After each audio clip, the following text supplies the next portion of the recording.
사람들마다 다 좋아하고 싫어하는 것이 다 다릅니다. 아무리 훌륭한 사람도 싫어하는 사람이 있게 마련이고, 아무리 악한 사람도 좋아하는 사람들이 있다는 것이죠. 사람의 좋아하고 싫어하는 이 마음은 마치 바람이 부는 것과 같아서 사실은 왜 좋아하고 왜 싫어하는지 그 이유를 설명하기가 어렵습니다. 그래서 또 오늘 좋아했다가 내일 싫어할 수도 있고, 또 싫어했다가 또 내일 또 좋아할 수도 있고, 이것이 사람의 마음입니다. 역사를 보게 되면, 특별히 교회사에서 보게 되면 사보날라라고 하는 플로렌스의 위대한 개혁자가 있었는데 사람들이 그를 무지하게 좋아했습니다. 어느 날 하루아침에 그를 싫어해서 쳐서 죽이는 그러한 모습을 우리가 그 역사를 통해서 읽습니다. 이 좋고 싫어한다는 것이 사실은 특별한 논리적인 근거가 없는 일인데요. 저는 하고 싶은 일이 꽤 많았던 사람이었던 것 같아요. 지금 생각해보면 음악도 좀 하고 싶었고, 또 미술도 하고 싶었고, 그런데 소질이 없어서도 그렇게 했고, 그 다음에 기회가 주어지지도 않아서 그렇게 했지만 그림을 사실은 그려본 일이 한 번도 없습니다. 제가 수채화를 그려본 일도 없고 유화도 그려본 일이 없어요. 그럼에도 불구하고 제가 유화보다는 수채화를 아주 좋아합니다. 그 그림의 기법이나 이런 거를 전혀 해보질 않아서 어떻게 그림인지도 사실은 모르지만 유화를 보면서는 뭔가 좀 마음이 좀 편치를 않은 거예요. 저 개인적인 제 기호니까. 왜냐하면 이 수채화를 좋아하는 이유가 유화에는 보이지 않기 때문에 그런 거거든요. 수채화를 보면서는 그래요. 밝은 색조, 그리고 거의 투명한 색깔의 그런 그림이고, 그리고 제일 거기서 제 생각에는 그래요. 덧칠이 불가능한 그림이 같아 보입니다. 근데 유화는 이 덧칠이 가능한 그림이다라는 그 생각 때문에 이 덧칠이 가능한 것보다는 한 번 그려서 볼 수 있는, 그릴 수밖에 없는 수채화, 그리고 그 투명성, 이런 것들이 상당히 저는 수채화를 좋아하는 그 이유죠. 밝고 투명하다, 덧칠이 불가능하다. 가끔 그런 그림을 보면서 그 생각을 해요. 우리의 인생에서 보여지는 그 인격이 이런 덧칠된 인격이 아니라, 때로는 그래서 위장할 수도 있는 그런 인격이 아니라 그저 우리의 살아온 삶의 궤적들이 덧칠되지 않은 그냥 그대로 드러나 보이는 그런 투명한 인격의 모습으로 살아갔으면 좋지 않을까라는 그런 생각이 그 수채화를 보면서 한 생각입니다. 믿음에도 인격이라는 것이 저는 있다고 생각을 해요. 제가 믿음을 천박하게 만든다라는 표현을 가끔 하는데, 천박하다라고 표현되는 말이 상당히 거슬리게 들리는 분들이 계신 것 같긴 해요. 근데 사실상 제가 얘기하고 있는 천박함의 개념은 일반적으로 생각하는 그런 촌스럽다, 흉물스럽다, 그런 차원에서의 얘기가 아니고, 어떤 부분에서 그래요. 그저 투명한 그리고 가장 보편적이고 그 상식적인 내용들을 이 거룩함에 담았으면 좋겠는데, 그게 이제 제 생각이고 제가 추구하는 어떤 그 삶의 그 목표일 수도 있겠는데요. 그 인격이 있다라는, 그 믿음에도 인격이 있다라는 말을 제가 바꿔서 좀 표현을 그렇게 해보는 거죠. 그 인격이라는 것은 도대체 뭘까? 인격. 인격은 분명한 것은 이거거든요. 하루아침에 만들어지는 것이 아니다. 그리고 뭘 이렇게 감추고 덧칠해서 만들어지는 것이 아니다. 이렇게 그 생각을 해보는 겁니다. 그래서 이제 그 믿음 생활에서도 그러면 그 인격이라는 것은 어떻게 표현될 수 있을까? 좀 저도 고민을 많이 하죠. 왜냐하면 저도 좀 그런 부분에서 많이 좀 그 떨어지는 사람이거든요. 부족함이 많은 사람이고, 또 사용하는 언어도 지극히 너무 세속적인 언어들을 많이 사용하기 때문에 사실은 신앙생활을 오래 하신 분들한테는 거부 반응을 많이 갖게 하는 부류 중에 하나이기 때문에요. 그 인격이라는 것은 저는 이렇게 생각하는 거죠.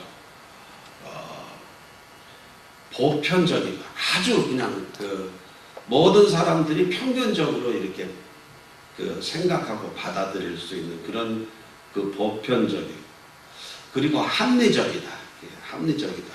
어느 한편에 막 이렇게 그 고집스럽게 치우치지 않으면서도 거기에 그 아름다움이 있고, 그리고 그 진지함이 담겨져 있는 것들, 뭐 이런 것들을 함께 아우러져서 한 단어로 표현할 수 없는 내용의 인격이라고 저는 생각을 합니다. 이런 것들이 다 아우러져서 이렇게 볼 때 참 좋은 모습이 있잖아요. 좋은 모습. 그걸 전 인격이라고 얘기를 하고 싶은 거죠. 이 경건이라고 하는 의미 역시 마찬가지입니다. 우리는 그치 신앙생활할 때 경건하게 되면은 뭔가 세상과 분리된 특별한 모습으로 이렇게 보여지는 것을 경건이라고 생각하기 쉬운데, 그것보다는 세상 속에 섞여져 있음에도 불구하고, 그리고 튀어나고 드러나지 않음에도 불구하고 그 속에 잔잔하게 흐르는 그 어떤 생명력 같은 거 말이에요. 그러니까 예를 들면 그겁니다. 모든 세상의 보편적인 그 엄마들은 아이를 가슴에 안고 젖을 먹인다. 그러니까 그 젖을 먹이는 그 일 자체가, 그러니까 그 젖을 먹이고 있는 엄마가 얼굴이 이쁘든지, 뭐 조금 어떤 좀 조합이 좀 잘못돼 보이든지, 아니면 정말로 뭐 좋은 옷을 입었든지, 아니면 뭐 허름한 옷을 입었든지 간에 그 아이를 안고 젖을 먹이는 그 엄마에게서 보이는 그 아이를 정말로 이 귀한 생명을 가장 소중히 여기는 그 진지함, 그리고 그 아이를 안고 있는 그 따스한 마음들, 이런 것들이 우리에게 좀 더 아름답게 보이잖아요. 그 신앙생활에도 역시 마찬가지로 이런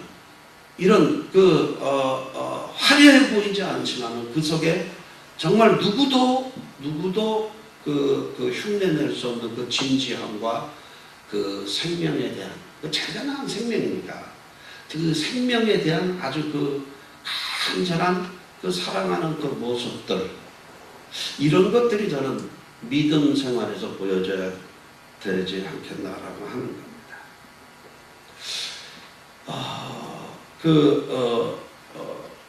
덧칠된 행위로서의 어떤 그것이 아니고 그냥 이렇게 봐도 그저 투명하게 보일 수 있는 그런 모습들, 거기에 조금 하나 더 붙인다면 맑음. 거기 맑다는 것은 되게 인위적으로 만들 수 있는 게 아니잖아요. 그 맑음. 오늘 우리가 봉독한 본문 말씀에 사실 충격적인 단어가 나오잖아요. 문장이 5절 말씀 보면 이러잖아요. 경건을 이득의 수단으로 삼는다. 경건을 이득의 수단으로 삼는다. 이 디모데전서는 잘 아는 것처럼 프로페셔널 워커, 전문적으로 목회 사역을 하는 사람에게 보낸 서신입니다.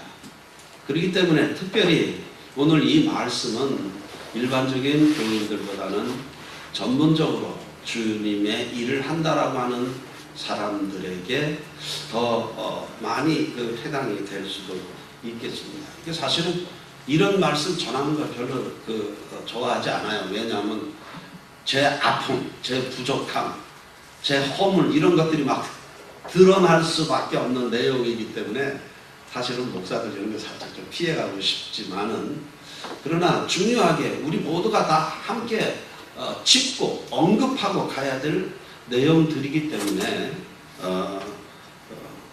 뭐 또 그냥 또 못 보차고 넘어갈 수 없는 얘기입니다. 흔한 충격적인 내용이죠.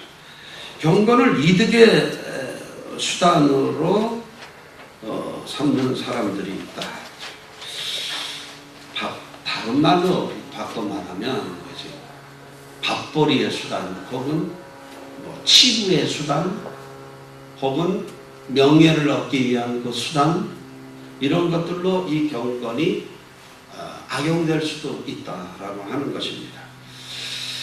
이 경건을 이익의 수단으로 삼는다. 지난주에 제가 이 참된 경건이란, 사실은 성경에서 얘기하고 있는 건 아주 간단합니다. 죽어가는 사람을 살려야 되는 것, 이것이 참된 경건이다.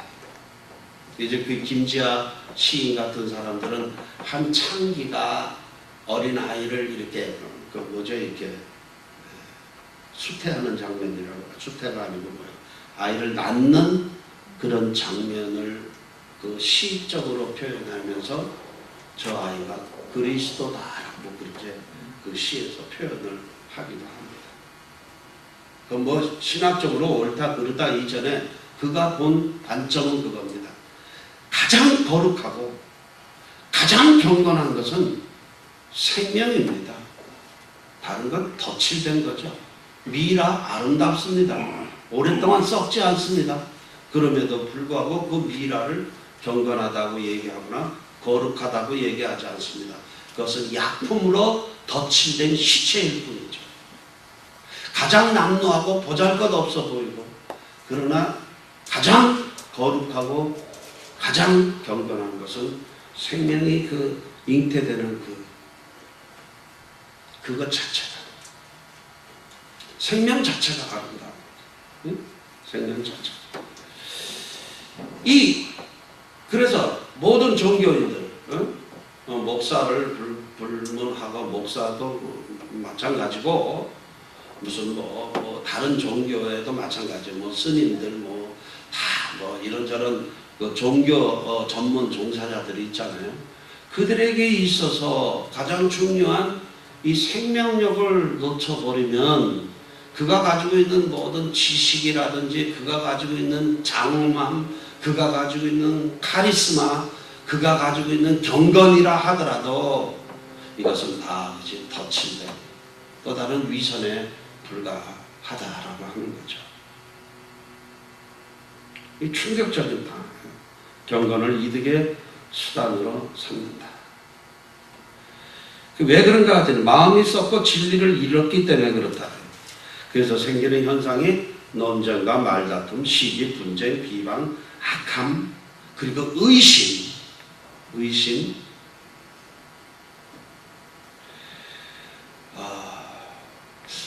이렇게 살면서 제일 이렇게 교제하기가 힘든 사람들이 어떤 사람인가 하니, 의심이 많은 사람. 그리고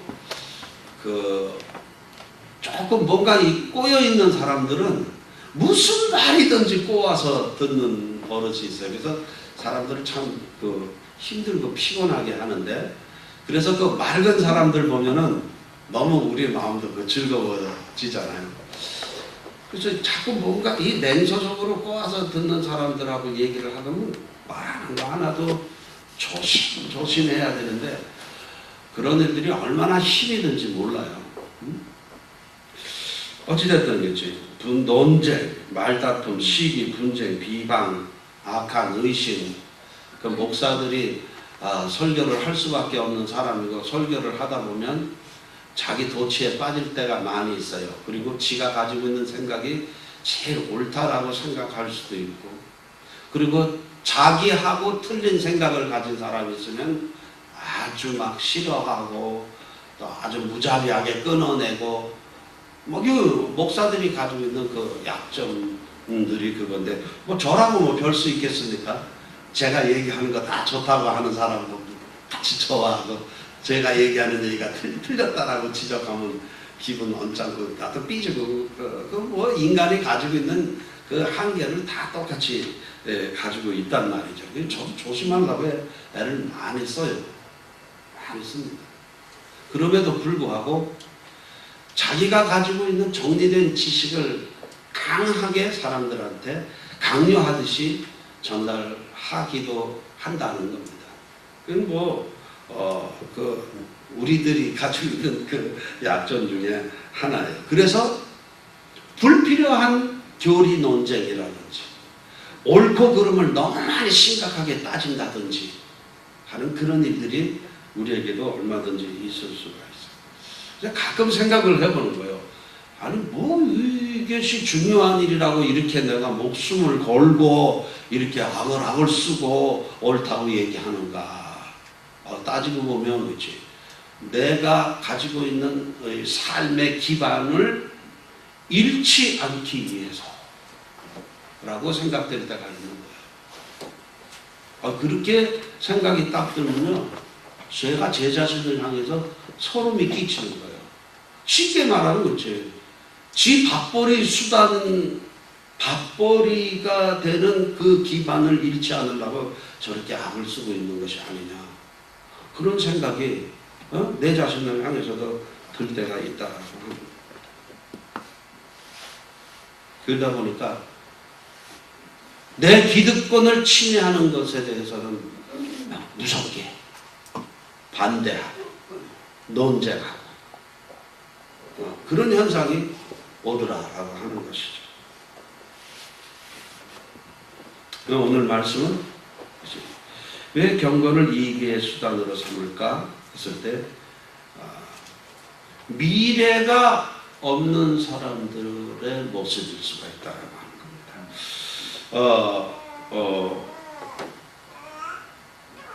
이 미래가 없다.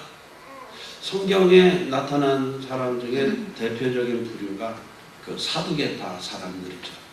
사두개파 제사장 그룹들.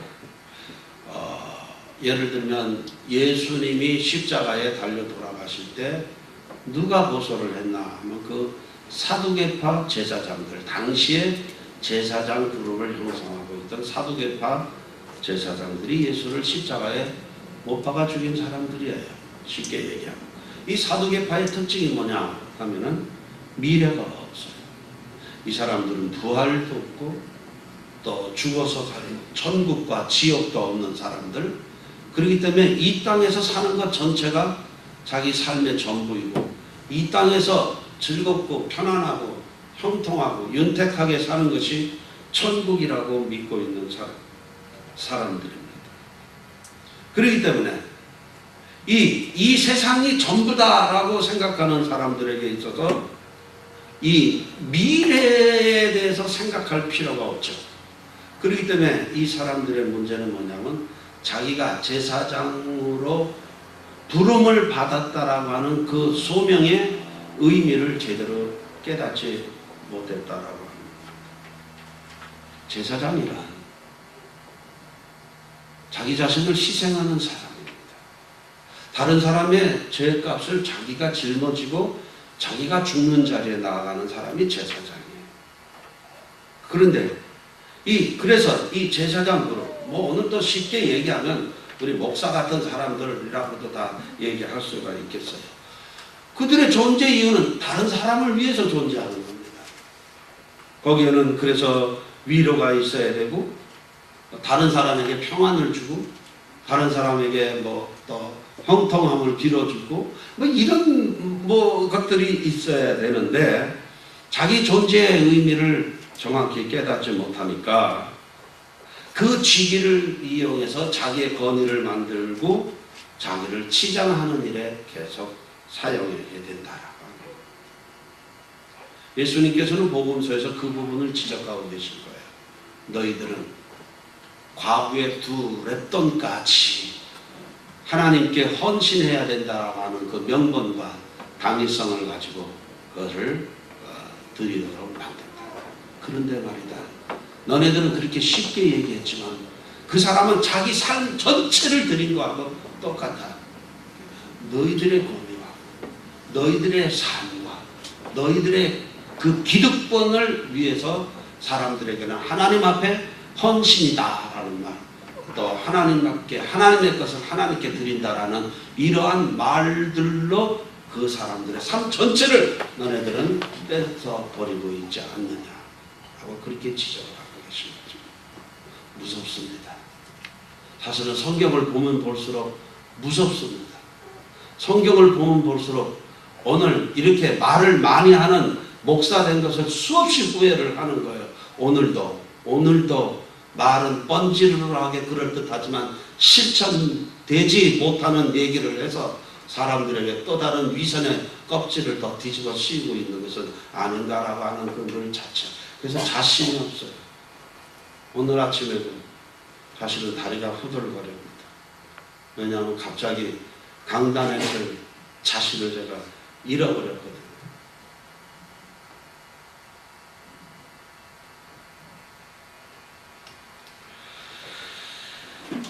이들의 결국은, 이 사두개파의 결국은 어땠습니까? 헤롯 정권과 야합해서 이 땅에 생명 주시기 위해서 오신 예수 그리스도를 십자가에 못 박아 죽였습니다. 그들에게는 잘 지어진 성전이 있었고 엄숙한 예배 의식이 있었고 장엄함이 있었고 화려한 의식이 있었지만 그 속에서 그들이 추구하는 것은 진정 사람들에게 위로 생명을 주는 것이 아니라 자신들의 이익을 추구했던 것뿐이라. 사람들의 참된 필요를 채워주지 못했다라고 하는 겁니다. 위선으로 덧칠한 인생을 살아갔다라고 하는 겁니다.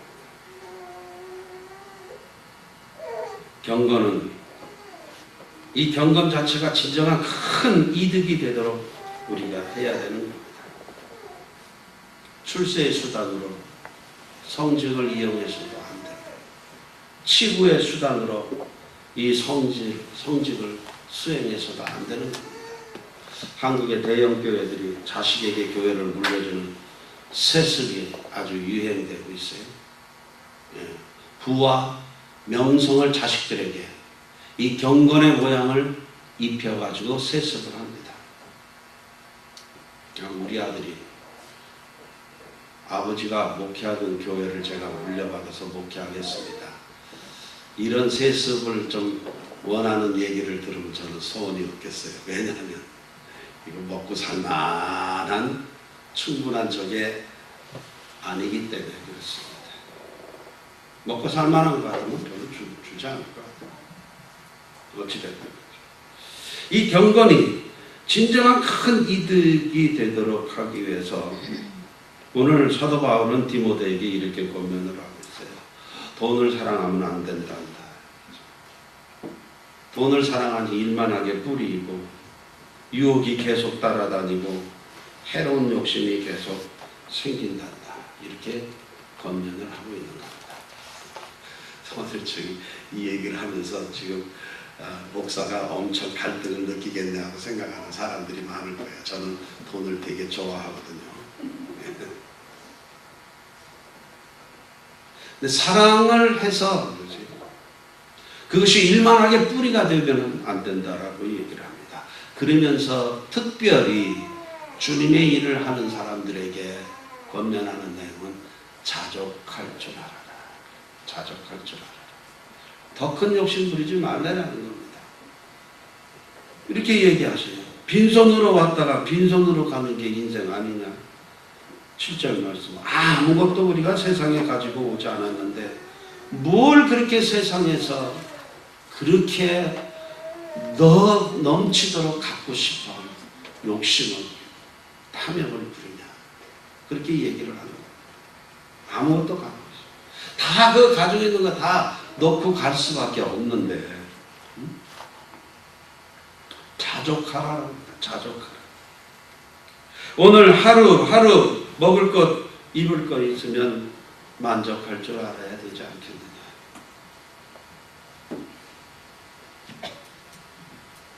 헛된 꿈을 꾸지 말라라고 얘기합니다. 헛된 꿈, 헛된 욕심.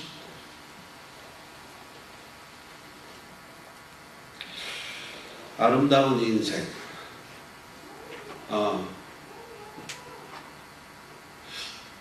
제가 요즘 지난주에도 이번 주에도 칼럼을 쓰면서 글을 쓰고 나서도 뭔가 계속 부족하다라고 하는 찝찝한 영혼이 있는데 부족했던 글을 쓰면서 제가 표현하지 못했던 내용이 바로 그겁니다. 젊은이들에게 어떤 야심과 야망 같은 것들이 있는데 거기에 아름다움이 결여되어 있더라고요. 아름다움. 다 정말 똑똑한 사람들인데 거기에 아름다운 모습이 보이지 않아요. 그게 늘 아쉽다. 이게 우리들 자신도 그래요. 인생 60 살았다, 50 살았다, 이런 얘기 보편적으로 할 수 있는 얘기지만 그 속에서 사람들이 인생 60 사는 사람의 그 아름다움, 인생을 70 사는 사람의 그 아름다움, 그것을 보여주지 못하면서 인생 사는 것만 가지고 계속 얘기를 한다는 게 무슨 의미가 있는가. 저렇게 살고 싶다라고 하는 그 흠모할 만한 마음이 들지 못하게 살아온 인생을 이렇게 뻔뻔하게 드러내면서 산다는 것 자체가 너무 좀 부끄럽기도 하고 말입니다. 인격은 하루아침에 만들어지는 것이 아닙니다. 믿음이라고 하는 그 분야에서도 믿음의 인격도 역시 하루아침에 만들어지는 것이 아니고 그가 살아왔던 투명한 삶의 궤적을 통해서 사람들이 보는 것이죠. 내가 보여주는 것이 아니라 사람들이 보는 것입니다. 덧칠한다고 되는 것, 더더욱 아니고. 오늘도 그래요. 오늘 아침에 머리를 숙이고 또 생각하고 또 생각해봅니다. 내 남은 인생이 수채화처럼 투명하고 아름다운 인생으로 과연 살아갈 수 있을까? 내가 겪고 있는 이 힘든 상황과 이 엄청난 고민이라고 하는 것에 짓눌려서 정말 살아야 될 귀한 가치를 갖다가 너무 힘들다라는 핑계로 이것을 외면하고 살아서는 안 되는데 라고 하는 그런 생각들과 함께 말이죠. 그리고 내 살아온 인생을 지금 갑자기 뺑기칠 하듯이 덧칠한다고 되는 것도 아니고 내가 살아온 삶의 궤적을 통해서 겪었던 실수, 실패, 또 절망스러운 상황, 좌절, 그리고 나의 잘못된 모습들 그대로 보면서도 사람들이 거기서 어떤 투명한 인격이라는 것을 발견할 수 있다면 얼마나 좋을까. 그 맑고 아름다움 속에서.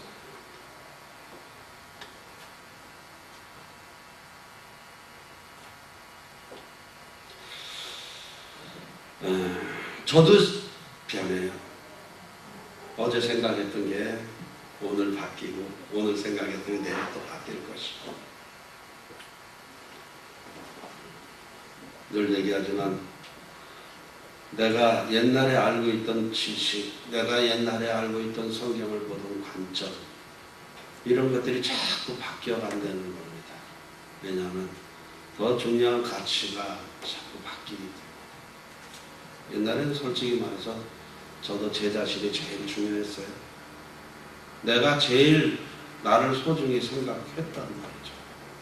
어느 날 보니까 그게 엄청나게 내가 믿고 있는 그 하나님을, 믿음을, 신앙을 왜곡시키는 가장 탐욕스럽고 천박한 일들이었다라고 하는 그 아픔이 저한테 너무 많아요. 그래서 그 후회가 또 다른 생각으로 정리되고 성경을 또 다른 시각으로 보게 하고 우리의 남은 인생이 도대체 어떤 인생으로 보여질 것인가, 어떻게 살아가야 될 것인가, 그런 걸 자꾸 생각한다는 것이죠.